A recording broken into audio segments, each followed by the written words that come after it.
Hello friends, देखो मैंने अपनी मांग भर ली। अब हम पूजा स्टार्ट करने जा रहे हैं।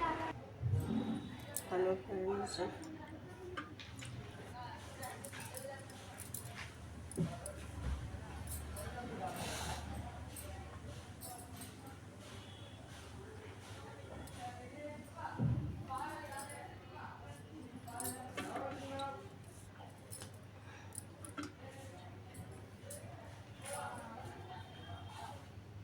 ये देखो मेरी थाली सजा ली है। कितनी बोतलें निकाल निकाल कर भेजा कर दे। और दवाई कैसे बहाया पूरे में ये पता ये बिस्तर में जाकर और ये दूध चढ़ा दी।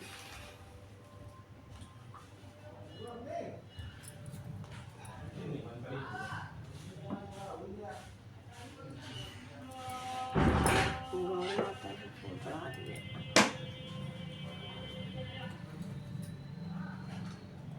इसमें ये गौरे चढ़ाए रहते हैं।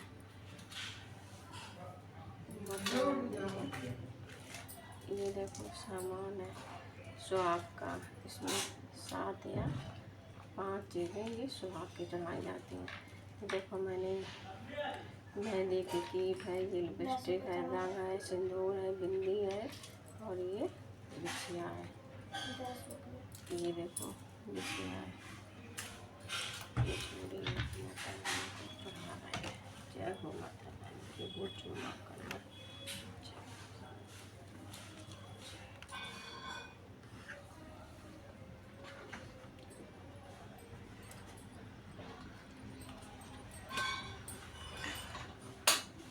फिर से ये 7 पूजा करते हैं माता रानी। और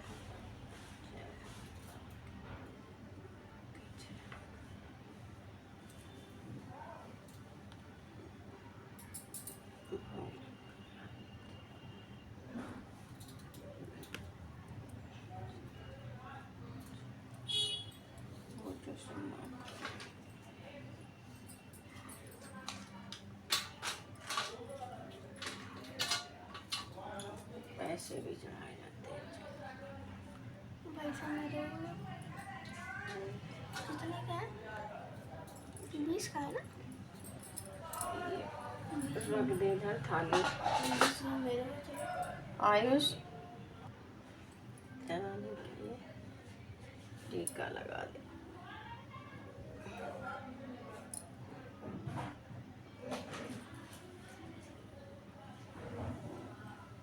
इसमें गौर माता ने भरते हैं।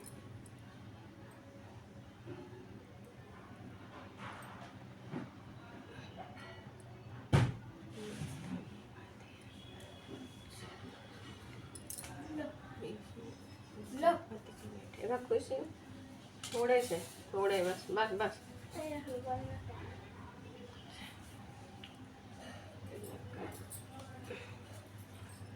चावल डाले जाते हैं, चावल में डाल दिए। अब इनको 95 तक घुमाते हैं।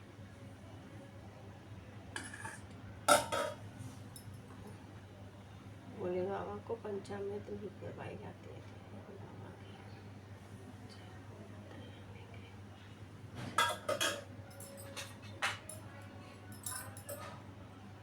ये इसमें चूड़ी चढ़ गई है। ये चांदी की चूड़ी में बनवाई जाती है ना। ये पूजा में स्वीकार करो।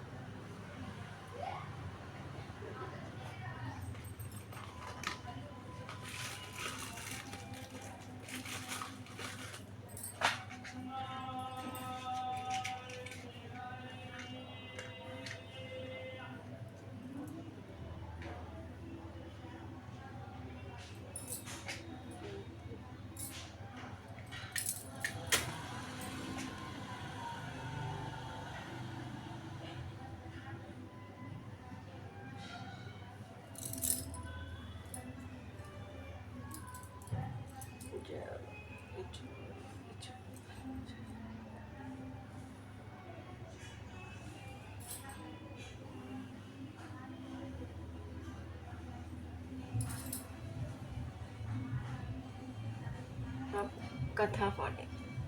जय हो कि जय हो संतान शक्ति माता की।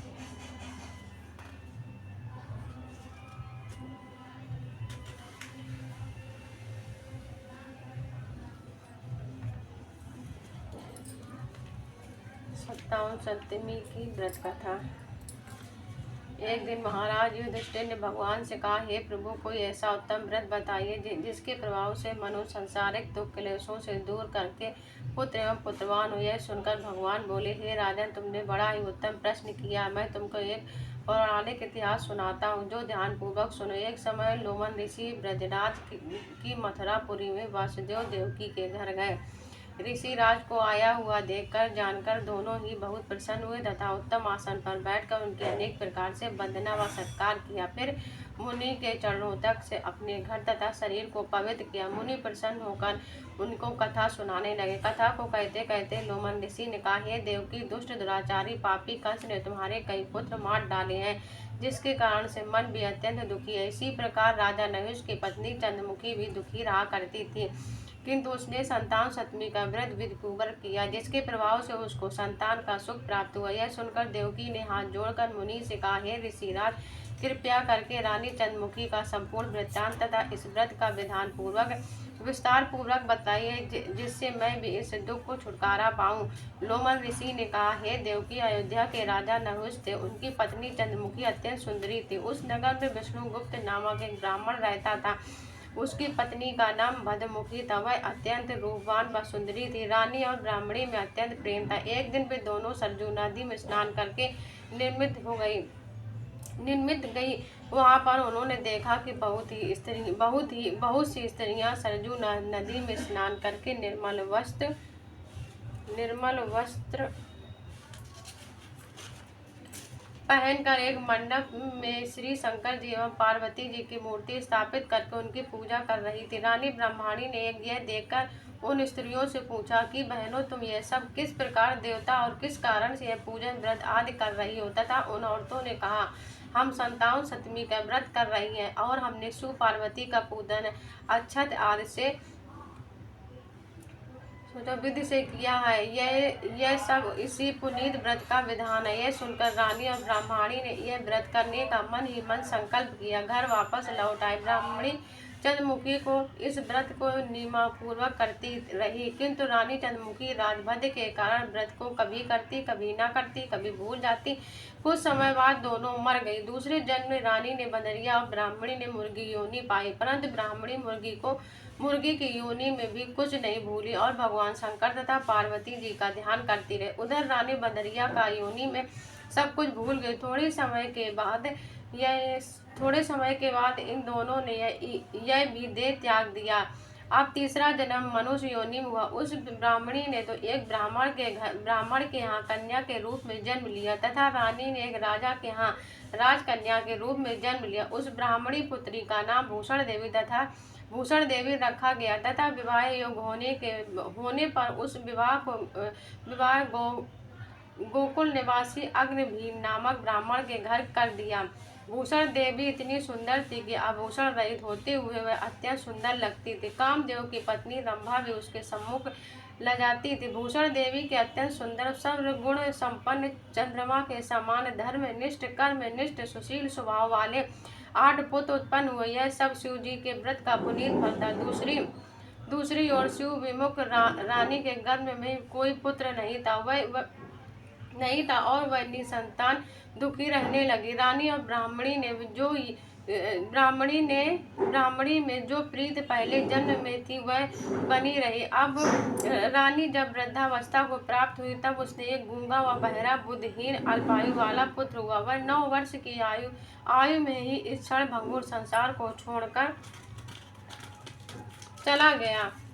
अब रानी पुत्र शोक में अत्यंत दुखित व्याकुल हो रोने लगी। दहयोग में भूषण देवी ब्राह्मणी के यहाँ अपने सभी पुत्रों को देखकर पहुंची। रानी का हाल सुनकर उसे भी बड़ा दुख हुआ, किंतु इससे किसी का क्या बस है। कर्म और पूर्व में लिखे को स्वयं ब्रह्मा भी नहीं मेट सकते हैं। रानी कर्म भी थी, इसी कारण उसे यह दुख देखना पड़ा। इधर रानी उस ब्राह्मणी का इस वैभव और 8 पुत्रों को देखकर मन ही मन उनसे ईर्ष्या करने लगी और मन को पाप उत्पन्न हुआ। उस ब्राह्मणी ने रानी के संतान को दूर करने के लिए अपने 8 पुत्रों को रानी के पास छोड़ दिया। रानी ने पाप के वशीभूत होकर उन प्रिय पुत्रों को हत्या करने के लिए विचार के लड्डुओं से जहर मिलाकर उनको खिला दिया, परंतु भगवान की कृपा में एक बालक की मृत्यु हुई।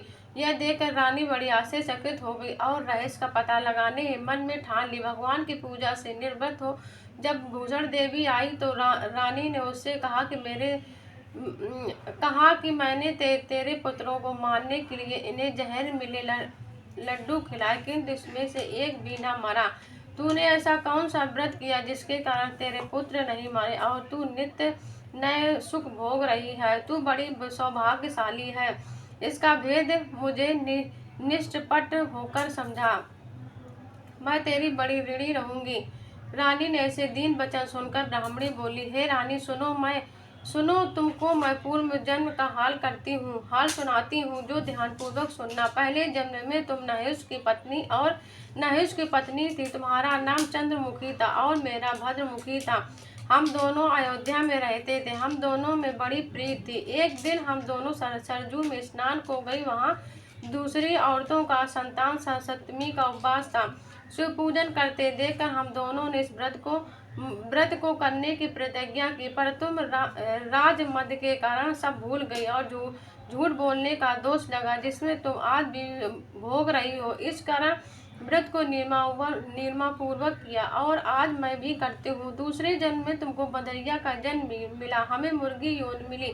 भगवान शंकर की कृपा से इस व्रत के प्रभाव से मैं इस समय भी न भूली और निरंतर उस व्रत को निर्मानुसार करती रही। तो इस संकल्प को इस जन्म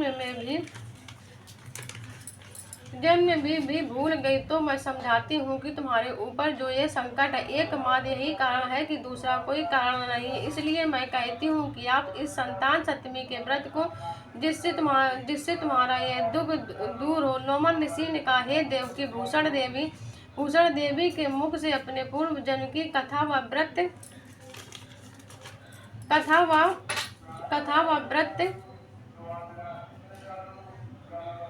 व्रत आदि को संकल्प सुनकर रानी ने पुरानी बातें याद आ गई। तब रानी भूषण देवी के चरणों में गिरकर क्षमा याचना करने लगी। शंकर पार्वती के अपार महिमा के गीत गाने लगी। उसी दिन रानी नियमानुसार संतान सप्तमी के व्रत करने लगी, जिसके प्रभाव से रानी को संतान सुख मिला तथा संपूर्ण सुख भोग रानी शिवलोक को गई। भगवान शिव के व्रत में ऐसा प्रभाव है कि जो पद भ्रष्ट अपने पद पर अग्रसर होता है वह मोक्ष पाता है। लोमन ऋषि ने कहा, हे देवकी, इसलिए तुम इस व्रत को करने का संकल्प करो, मन में करो और जो तुमको भी संतान सुख प्राप्त होगा। इतनी कथा सुनकर देवकी ने हाथ जोड़कर लोमन ऋषि से कहा। लोमन ऋषि से पूछने लगी कि हे ऋषि राज, मैं इस व्रत को अवश्य करूंगी, किंतु आप कल्याणकारी संतान सुख देने का व्रत का विधान विधि पूर्वक समझाइए। सुनकर ऋषि बोले, हे देवकी, यह व्रत भादो मास के शुक्ल पक्ष को सप्तमी के दिन किया जाता है। उस दिन ब्रह्मा मुहूर्त में उठकर किसी नदी अथवा कुएं के जल से स्नान करके निर्मल वस्त्र पहनने चाहिए। फिर शंकर व पार्वती जी की मूर्ति स्थापित करें। इन प्रतिमाओं को सम्मुख सोने व चांदी के तारों से अथवा रेशम के गांठ बनाए। उस गांठों में 7 गांठें लगानी चाहिए। इस गांठों को धूप दीप अष्टगंध की पूजन करें, अपने हाथ में बांधे। शंकर जी से अपनी कामना को पूर्ण होने पर शुद्ध भाव से प्रार्थना करें। बाद में 7 पुए बनाकर भोग लगाएं। साथ ही पुआ एवं यथाशक्ति सोने व चांदी की अंगूठी बनाकर तांबे के पात्र में रखें। उसमें विधि से पूजन व किसी ब्राह्मण को दान। इसके बाद 7 पुआ स्वयं प्रसाद के रूप में ग्रहण करें। इस प्रकार व्रत का पारण करना चाहिए। प्रतिमास के शुक्ल पक्ष की सप्तमी के दिन हे देवकी, इस व्रत को इस प्रकार नियमानुसार करने से समस्त पाप नष्ट हो जाते हैं और भाग्यशाली संतान प्राप्त होती है तथा अंत में शिवलोक को भी प्राप्त होती है। देवकी, मैंने तुमको संतान सप्तमी का व्रत संपूर्ण विधान पूर्वक वर्णन कर दिया है। उनको अब यह तुम नियमानुसार करो, जिससे तुम संतान की प्राप्त होगी। इतनी कथा कहकर भगवान आनंद कंद श्री कृष्ण ने धर्मावतार युधिष्ठिर से कहा कि हे लोमन ऋषि, इस प्रकार से हमारी माता को शिक्षा देकर चल दिए। ऋषि ने कथानुसार हमारी माता देवकी ने इस व्रत को नियमानुसार किया, जिसके प्रभाव से हम उत्पन्न हुए हैं। यह व्रत विशेष रूप से स्त्रियों को कल्याणकारी है, लेकिन पुरुषों को भी संतान के रूप में कल्याणदायक है। संतान का सुख देने वाले, पापों का नाश करने वाला यह सब उत्तम व्रत है। उसको हर प्राणी स्वयं भी करे तथा दूसरों को भी करावे। नियमानुसार जो इस व्रत को करता है, भगवान शंकर और पार्वती के सच्चे मन से आराधना करता है, वह निश्चित अमर यश को प्राप्त करके अंत में शिवलोक को प्राप्त होता है। कथा हो गई है समाप्त। हे दया सागर, दया दो, संतान दो, दीन बंधुओं को दीन, इस प्रार्थना पर ध्यान दो। पुत्र बीन यह व्रत जीवन भर सा लगता रहे और दीन जन के कल्प प्रभु पुत्र भिक्षा दान दो। कहती घर में बिलखती रात दिन, आत्म बिन गोदी उसके शीघ्र भर दो। पुत्र शिक्षा प्रदान करो, जान्या विघ्न बाधा आए हर सब हर लो। मैंने अनेक दुष्कृतों की ओर मत कुछ ध्यान दो, नहीं तो अवलंबन मेरे बस कृपा तेरी, बिना सोते हुए आंसुओं को पोंछ कर संतान दो। दुख सागर में पड़ा हूँ, आप प्रभु नाविक बनो और अवलंघन मैं संतान रूप हूँ। प्रभु जलवान को संतान भिक्षा मांगता हूँ, जो विनय विनित को मुझ भिखारी को प्रभु अब पुत्र भिक्षा दान दो। जय बाबा की कथा समाप्त हो गई। जय भगवान की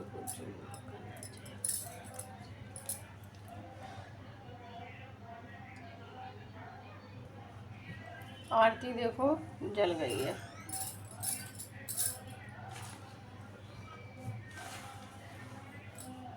आरती देखो ये रखी है, जल गई है। जय बाबा।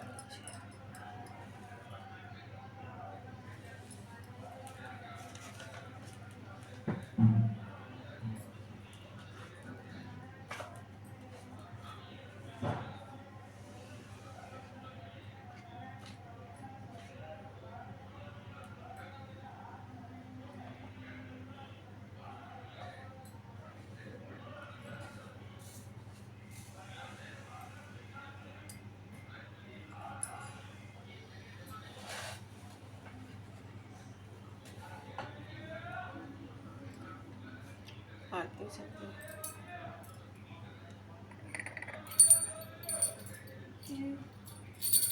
जय जय शिव ओंकारा, जय शिव ओंकारा, हर जय शिव ओंकारा। ब्रह्मा विष्णु सदाशिव, हाँ विष्णु सदाशिव, अरे धामी धा।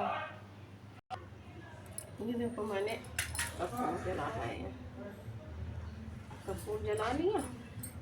अब इस चूड़ी को पंचामृत में डुबोएंगे, फिर इसमें तपाएंगे।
हाँ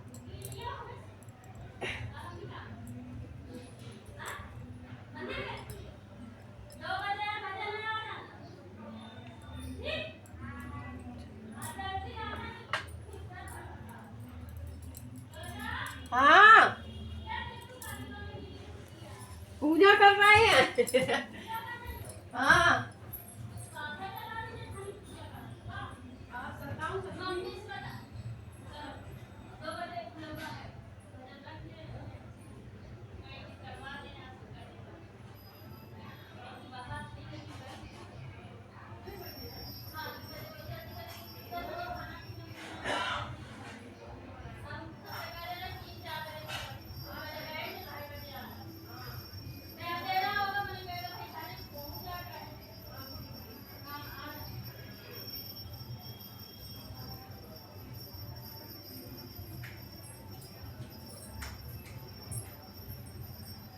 मन का कोई काम नहीं है